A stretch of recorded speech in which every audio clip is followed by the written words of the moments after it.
Hello students, come again.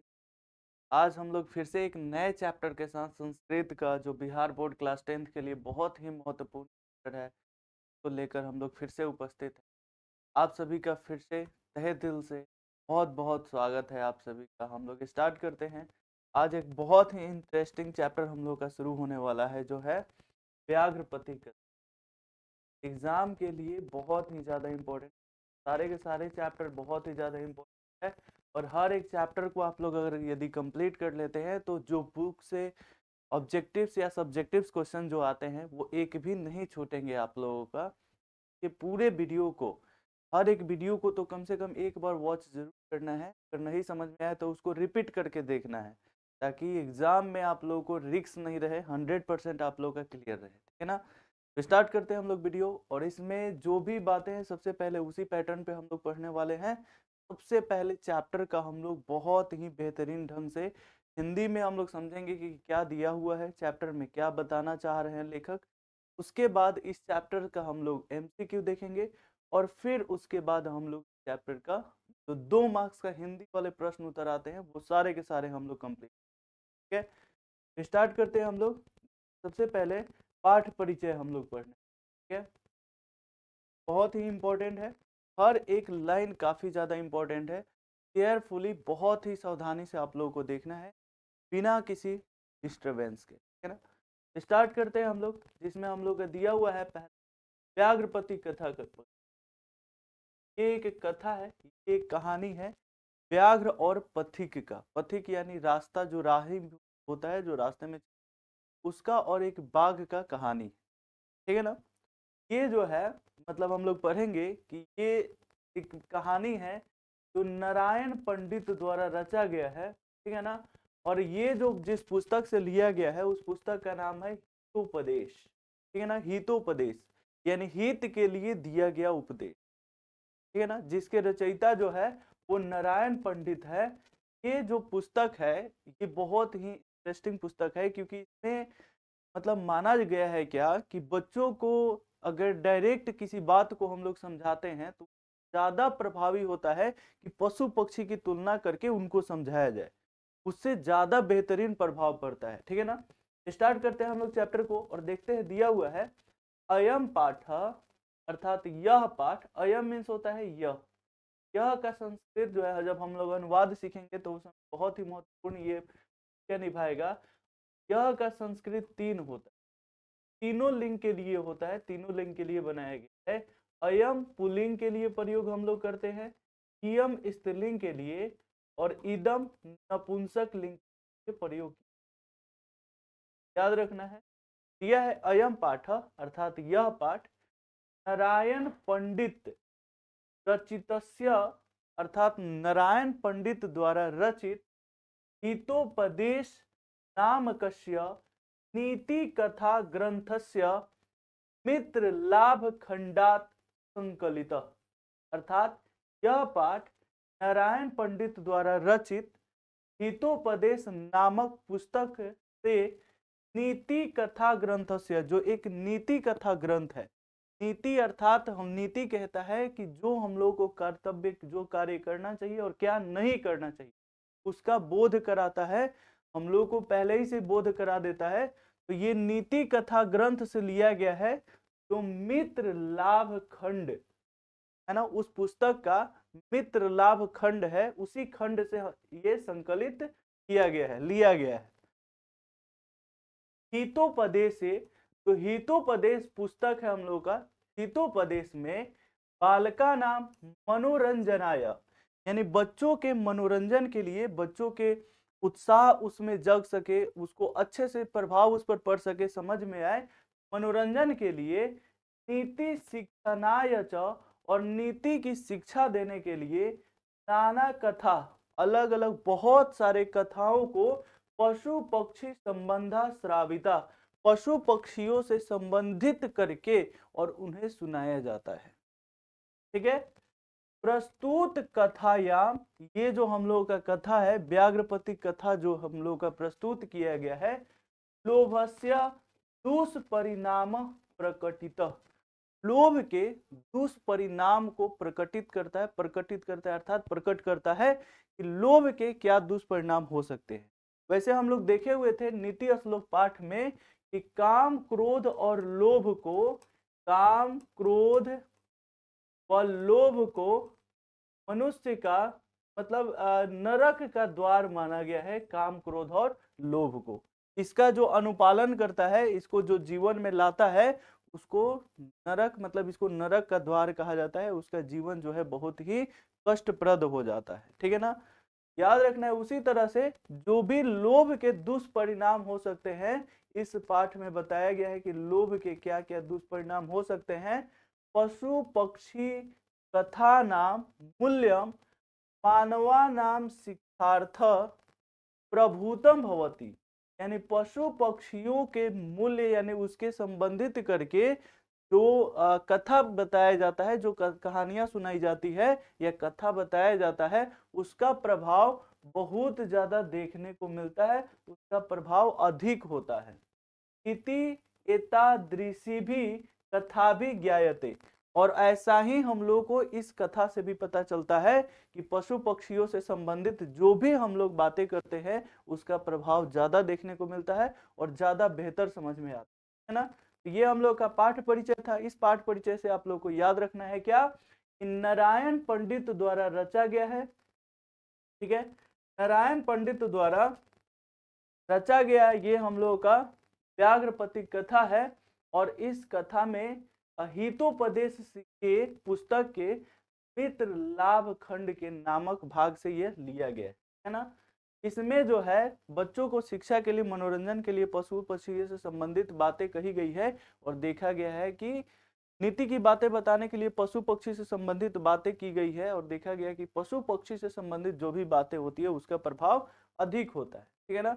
अगला हम लोग देखते हैं इस पाठ का जो हम लोग का पहला पंक्ति है उसको हम लोग देखते हैं, या पहला पैराग्राफ की शुरुआत करते हैं, और दिया है कश्चित वृद्ध व्याघ्र ने, कोई एक बूढ़ा बाघ, वृद्ध व्याघ्र बूढ़ा बाघ स्नातः कुहस्त सरस तीरे ब्रूते, यानी कोई बूढ़ा बाघ जो है स्नान करके और हाथ में कुश को लेकर और नदी के किनारे बैठकर बोलता है, ठीक है ना। सरस तीरे नदी के किनारे बैठकर बोलता है, वो पंथा, अरे पथिक, जो भी रास्ते से जाता है उसको बोलता है, अरे पथिक इदम स्वर्ण कंकणम गृहताम, ये सोने का कंगन है, इसे ले लो, है ना। ऐसे जो भी पथिक उस रास्ते से जाता है उन सभी को बोलता है क्या, कि ये सोने का कंगन है, इसे ले लो। ततो लोभा कृष्टेन किंचित पंथेन आलोचितम, और इससे लोभ से आकर्षित होकर कोई जो है पथिक जो है लोभ से आकर्षित होकर और सोचता है, क्या सोचता है, भाग्य ये नहीं तत् संभवती, यानी ऐसा जो है भाग्य से ही संभव होता है, ऐसा जो है कहीं भी किसी को भाग्य से ही ऐसा मिलता है, ऐसा सब हर समय संभव नहीं होता है कि किसी को भी इस प्रकार से सोने का कंगन प्राप्त हो जाए, ऐसा वो सोचता है। किंतु अस्मिन संदेहे प्रवृत्तिन विधेया, लेकिन इसमें जो है संदेह है, क्योंकि जो उसमें दाता है, देने वाला जो है वो एक अहिंसक पशु है, और इसलिए इसमें संदेह है। क्या संदेह है, यत, क्योंकि कहा गया है अनिष्ट दिष्ट लाभो अपि न गतिर्यते शुभा, यत्रास्ते विषम समहो मृतम तदपि मृत्यु, यानी अगर कहीं भी अनिष्ट होने की लाभ हो, अत्यधिक लाभ हो, लेकिन अनिष्ट होने की संभावना हो, तो वहां पर नहीं जाना चाहिए, क्योंकि कहा गया है कि अगर मान लेते हैं किसी घड़ा में ऊपर अमृत का अगर लेप चढ़ाया हुआ है तो उसके अंदर विष भी हो सकता है, जिसको ग्रहण करके व्यक्ति जो है मृत्यु को प्राप्त भी कर सकता है, ठीक है ना। इसलिए कहीं भी लाभ हो, अधिक लाभ हो, तब भी वहां पर यदि आशंका हो तो कभी नहीं जाना चाहिए, ठीक है ना। आशंका होने की स्थिति में अत्यधिक लाभ होने पर भी कहीं भी नहीं जाना चाहिए। किंतु सर्वथा जने प्रवृत्ति संदेह एवं, लेकिन अगर कहीं भी मतलब अत्यधिक लाभ होने वाला होता है तो वहां पर संदेह तो होता ही है। ऐसे वो खुद में सोच रहा है खुद से। तनि रूपानी तावत, थोड़ा सा जो है मैं पूछताछ कर लेता हूं उससे। प्रकाशम ब्रूते, और इसलिए उसे पूछता है कुत्र त्व कंगणम, पथिक जो है उसे पूछता है कि कहाँ है तुम्हारा कंगन, दिखाओ मुझे। बाघ को बोलता है कि कहाँ है तुम्हारा कंगन, दिखाओ मुझे।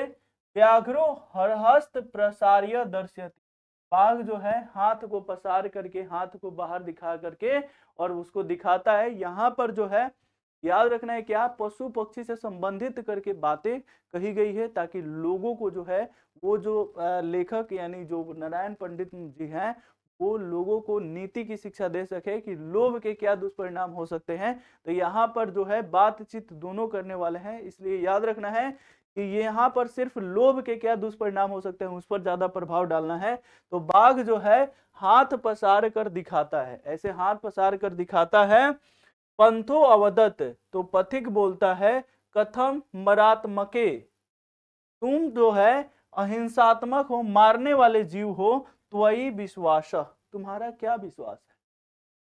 वैसे अहिंसा नहीं हिंसात्मक होगा ना, बाघ जो होता है वो हिंसात्मक होता है, तो तुम जो है मरात्मके, तुम एक हिंसात्मक हो, तुम मारने वाले जीव हो। त्वयि विश्वास, तुम्हारा क्या विश्वास है ना, तुम्हारा क्या विश्वास है कि तुम्हारे पास हम आएंगे और तुम नहीं मारोगे, ऐसा क्या विश्वास कर सकते हैं तुमसे, ठीक है ना। तो अगला हम लोग का दिया हुआ है पैराग्राफ, जिसमें हम लोग देखेंगे कि क्या बातें हो रही हैं उनके बीच। बाघ्र उवाच, यानी बाघ जो है, उसके बाद व्याघ्र उवाच, बाघ जो है वो बोलता है क्या, तीनू रे पंथा, सुनो पथिक, पथिक को संतावना देने के लिए है ना, मतलब उसको समझाने के लिए कुछ बातें बताता है। श्रीनु रे पंथा प्रागैव यौवन दशामति दुर्वृत आशम, मैं जो युवावस्था में था वो काफी ज्यादा मतलब धूर्त या धूर्त नहीं बोल सके, बहुत ज्यादा वो हिंसात्मक था, यानी वो लोगों को पशुओं को मारते रहता था, है ना। तो बहुत ही ज्यादा वो मतलब हिंसात्मक जीव था, बहुत ही ज्यादा शिकार करने वाला जीव था। अनेका गो मानुषा नाम, अनेक गौ और मनुष्यों को वर्धान में मार दिया मैंने। ये जो है बाघ बोल रहा है ताकि पति को और ज्यादा लोभाकृष्ट कर सके। यहाँ वर्धान में पुत्रा मृता दाराश, जिसके कारण बाघ बोलता है कि मेरी पत्नी और मेरे बच्चे, है ना, मेरी दारा और मेरे पुत्र मारे गए। वंशहीना शहम, और मैं जो है वंशहीन हो गया, यानी उसको जो है ये बताना चाहता है कि पहले जो है मैं बहुत ही ज्यादा हिंसात्मक जीव था, दूसरे गांव को कई सारे मनुष्यों को मारा है, जिसके परिणाम स्वरूप उसका परिणाम मिला मुझे कि मेरी पत्नी और मेरे पुत्र जो है वो मारे गए और मैं वंशहीन हो गया, ठीक है। तथा किंचित धार्मिको केना अमिदिष्टम, यानी वो कुछ जो है धार्मिकों द्वारा, कोई धार्मिक के द्वारा, धार्मिक व्यक्ति के द्वारा मुझे उपदेश दिया गया, मुझे बताया गया, दान धर्मादिकम चरतु भवान, तुम जो है दान धर्म इत्यादि करो, है ना। ये जो है पथि को किसी के द्वारा जो है धार्मिक व्यक्ति के द्वारा बताया गया क्या, कि तुम दान धर्म किया करो। तदु उपदेशादिम हम स्नान शीलो दाता वृदो गलित खदंतो कथम न विश्वास भूमि, उसी के उपदेश से मैं दानशील कर रहा हूँ, दान जो है दे रहा हूँ दूसरे को, और स्नान करके प्रत्येक दिन मैं दान दे रहा हूँ। अगला बोल रहा है कि वृद्धो, मैं बूढ़ा हूँ, गलित खंदंतो, मेरे नाक नहीं है, मेरे दांत नहीं है, कथम ना विश्वास भूमि, मुझ पे कैसे विश्वास नहीं किया जा सकता है ना। मतलब अपने आप को वो सज्जन बताना चाह, मतलब अपने आप को बताना चाह रहा था कि मैं जो है वो सब जो पहले शिकार वगैरह करता था, लेकिन है तो वो हिंसात्मक या मांसाहारी जीव, उसको तो मान सिखाना है। फिर भी वो अपने आप को अच्छा व्यक्त करने के लिए वो कई सारे बातें बताता है, और उसके बाद बोलता है कि मेरे जो है न ही नख है न ही दांत है, मुझ पर कैसे विश्वास नहीं किया जा सकता है। मया च धर्म शास्त्रन्य धितानी, मुझे तो बोल रहा है धर्म शास्त्रों का भी ज्ञान है, है ना। और धर्म शास्त्रों का इसलिए बताना वो चाह रहा है ताकि पथिक को और विश्वास हो जाए कि जो धर्म शास्त्रों का ज्ञान रखता है वो अन्याय तो कभी कर नहीं सकता है ना। इस तरह से वो विश्वास दिलाने के लिए वो धर्म शास्त्रों के कुछ श्लोक भी सुनाता है। दरिद्र भयो कौन्तेय माँ प्रयेक्षवरे धनम व्याधित औषध्यम पथ्यम निरुजस्य किमौषधे। यानी वो जो है बोल रहा है क्या कि हे कुंती पुत्र, यानी कर्ण को कहा जा रहा है हे कुंती पुत्र, मतलब ये महाभारत से कुछ श्लोक यानी धर्म शास्त्रों से संबंधित कुछ श्लोक बता रहा है कि हे कुंती पुत्र, दरिद्र अर्थात गरीब को जो है दान देना चाहिए, कभी भी अमीर को दान देना नहीं चाहिए, क्योंकि जो गरीब होता है उसे ही धन की आवश्यकता होती है, क्योंकि जो स्वस्थ होता है उसे दवा की आवश्यकता नहीं होती है, जो अस्वस्थ होता है उसे ही दवा की आवश्यकता होती है। ये पहला श्लोक बताता है, ठीक है ना। उसके बाद हम लोग अगला श्लोक उसका देखते हैं। अन्य दूसरा भी सुनो, ऐसा बोलता है कि वो दूसरा भी सुनो। वो बोलता है दातव्यमिति यद दानम दीयते अनुपकारिणे देशे काले च पात्रे च तद दानम सात्विक विदु।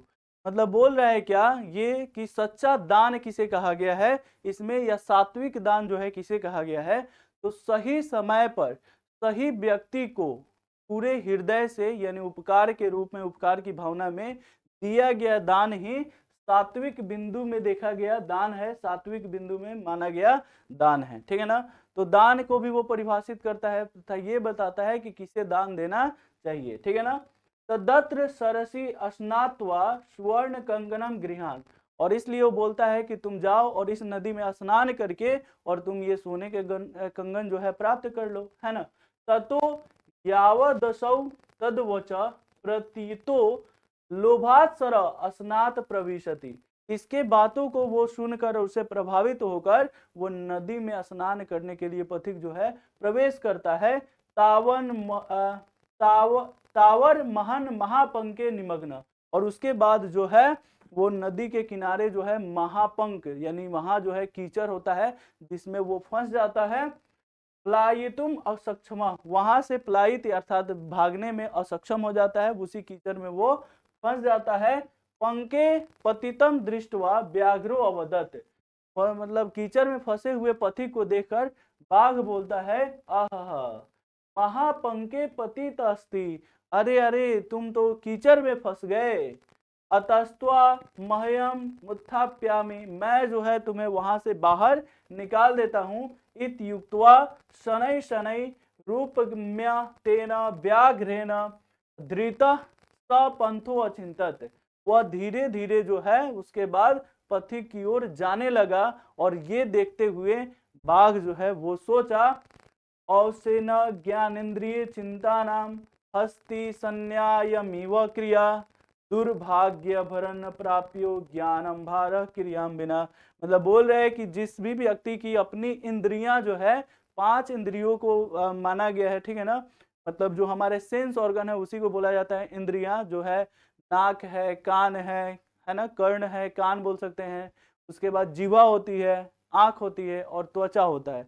ये ज्ञान इंद्रियां जो है जिसके अपने वश में नहीं है ना, वो व्यक्ति जो उसकी ज्ञान इंद्रिया जो है उसके वश में नहीं है, वो दुर्भाग्य व्यक्ति के जो अंदर ज्ञान है वो किसी कार्य का नहीं होता है, अर्थात किसी भी क्रिया के बिना अगर आपके पास ज्ञान है उसको जीवन में क्रिया के रूप में नहीं उतारते हैं यानी क्रिया के रूप में नहीं प्रयोग करते हैं, तो वो ज्ञान जो होता है भार के समान होता है, वो किसी भी प्रकार से उपयोगी ज्ञान नहीं होता है, ठीक है। और इस तरह से हम लोग का दिया हुआ है अगला पंक्ति, इति चिंत्यो वास्यो, इसी तरह से वो सोच रहा था, चिंतित था, इसी प्रकार से सोच रहा था। व्याघ्रेण व्यापादित खादिश, बाघ के द्वारा पकड़ा गया और खा गया, ठीक है ना। अतः उच्यते, इसीलिए कहा गया है क्या, कनकरस्य तु लोभेन मग्न पंके सुदुस्तरे वृद्ध व्याघ्रेण संप्राप्त पथिक समृता यथा। मतलब जो भी व्यक्ति लोभ में आकर्षित हो जाता है, लोभ में आ जाता है, उसका उसी प्रकार से हाल होता है जिस प्रकार से वो जो पथिक था और एक बूढ़ा बाघ था लोभ में पथिक आने के कारण वो बूढ़े बाघ के द्वारा जो असक्षम था मारने में, उसके द्वारा मारा गया और खाया गया। उसी प्रकार से जो व्यक्ति लोभ में आता है उसका जीवन जो है कष्टदायक हो जाता है, ठीक है ना। और इस प्रकार से हम लोग पूरे चैप्टर का जो है एक्सप्लेनेशन हम लोग देख लिए। अब बारी है इस चैप्टर के हम लोग ऑब्जेक्टिव्स करेंगे, ठीक है ना। उसके बाद इसके चैप्टर के सब्जेक्टिव भी हम लोग देखने वाले हैं। तो स्टार्ट करते हैं हम लोग इस चैप्टर का ऑब्जेक्टिव, जिसमें पहला दिया हुआ है इदम स्वर्ण कंकणम गृहताम। किसने कहा? यह सोने का कंगन है, ले लो। ये किसने कहा था? ऑप्शन है पथिक, कथाकार, बाघ और दानी। याद रखना है, मतलब बाघ जो है ये बोला हुआ था ये सोने का कंगन है। बाघ या ऑप्शन में व्याघ्र हो सकता है, याद रखना है, ठीक है ना। यह सोने का कंगन है, इसे ले लो, किसने कहा था? तो व्याघ्र ने कहा था। दूसरा क्वेश्चन है व्याघ्रपति कथा पाठ में किसके दुष्परिणाम का वर्णन किया गया है? तो जिस प्रकार से हम लोग पढ़े थे आलस कथा में आलस का वर्णन किया गया था, उसी तरह से व्याघ्रपति कथा में लोभ का वर्णन किया गया है, याद रखना है, ठीक है ना।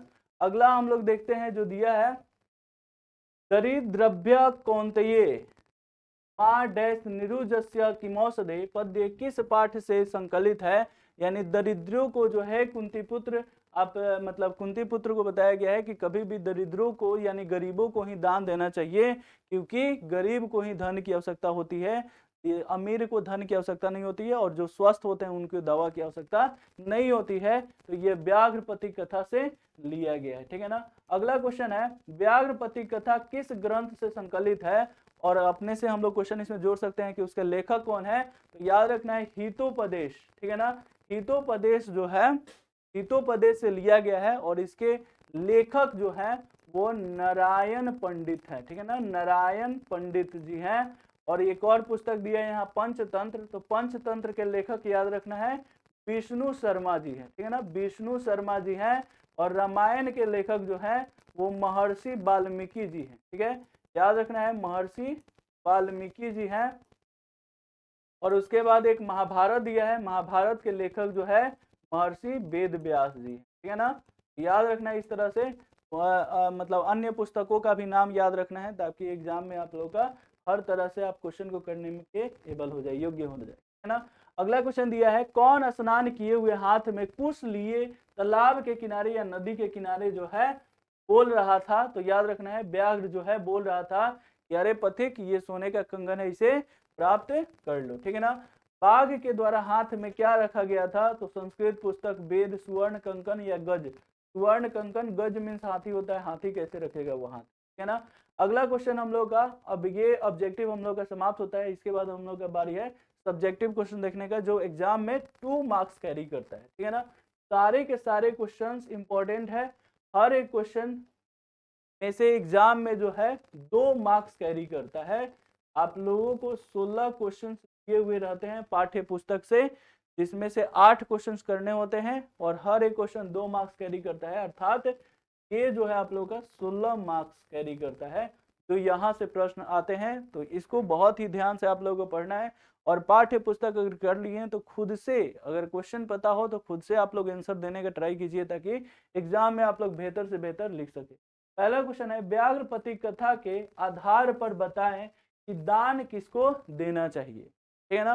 तो याद रखना है क्या, दान गरीबों को देना चाहिए जिसे कोई उपकार नहीं कराना हो, बदले में कोई कार्य नहीं कराना हो, उसे ही दान देना चाहिए, उसे दान देना चाहिए। स्थान यानी सही स्थान पर, सही समय पर और उपयुक्त व्यक्ति को, जो व्यक्ति योग्य है उसको जो दान दिया जाता है ध्यान में रख कर जो दान दिया जाता है उसे ही सात्विक दान कहा गया है, या उसे ही दान देना चाहिए, ठीक है ना। अगला हम लोग लेते हैं, अगला हम लोग का है क्वेश्चन सोने के कंगन को देखकर पथिक ने क्या कहा, क्या सोचा? पथिक जो है उसके द्वारा सोने के कंगन देखकर क्या सोचा गया, ये क्वेश्चन है, ठीक है ना। तो सोचा यही कि ये जो है सोने का कंगन ऐसा भाग्य से मिलता है, लेकिन उसको संदेह भी हो रहा था, फिर भी वो लोभ में आ गया, ठीक है ना। पथिक ने सोने के कंगन को देखकर सोचा कि ऐसा भाग्य से ही मिल सकता है, किंतु जिस कार्य में खतरा हो उसे नहीं करना चाहिए। फिर भी लोभावश उसने सोचा कि धन कमाने के कार्य में खतरा तो होता ही है, ऐसे सोचा, और इस तरह से वह लोभ में वशीभूत होकर बाघ की बातों में आ गया और मारा गया। ठीक है ना। अगला हम लोग क्वेश्चन लेते हैं जो दिया है, धन और दवा किसे देना चाहिए। तो ये भी श्लोक के माध्यम से बताया गया था कि जो व्यक्ति अस्वस्थ है उसे ही दवा की आवश्यकता होती है, और जो व्यक्ति गरीब है उसे ही धन की आवश्यकता होती है। अमीरों को और स्वस्थ व्यक्ति को धन और दवा की आवश्यकता नहीं होती है। तो व्याघ्रपति कथा पाठ के माध्यम से बताया गया है कि धन उसे देना चाहिए जो निर्धन हो, तथा दवा उसे देना उचित होता है जो रोगी हो, अर्थात धनवान को धन देना और निरोग को दवा देने की कोई आवश्यकता नहीं है, यह उचित नहीं है। ठीक है ना। अगला क्वेश्चन हम लोग देखते हैं, ये हम लोग का अगला क्वेश्चन है और आखिरी क्वेश्चन है, सात्विक दान क्या है, पठित पाठ के आधार पर उत्तर दें। काफी ज्यादा इंपॉर्टेंट हो जाता है ये क्वेश्चन, इस तरह के क्वेश्चन कई बार पूछे गए हैं एग्जाम में, इसलिए आप लोग को इसको अच्छे से ध्यान में रखना है। उपयुक्त स्थान, समय एवं व्यक्ति को ध्यान में रख कर जो दान दिया जाता है, क्योंकि अगर आप दान दिए और उसका अनुचित उपयोग करता है तो उस दान का कोई मतलब महत्व नहीं रह जाता है। ठीक है ना। तो याद रखना है कि जो उचित समय हो, समय स्थान और व्यक्ति को जो ध्यान में रखकर दिया गया दान होता है वो सात्विक दान होता है। और इस तरह से इस पाठ के हम लोग 100% जो चैप्टर का एक्सप्लेनेशन है उसके साथ साथ हर एक बातों को हम लोग ऑब्जेक्टिव से लेकर 2 मार्क्स के जो क्वेश्चंस होते हैं इसको हम लोग कंप्लीट कर लिए।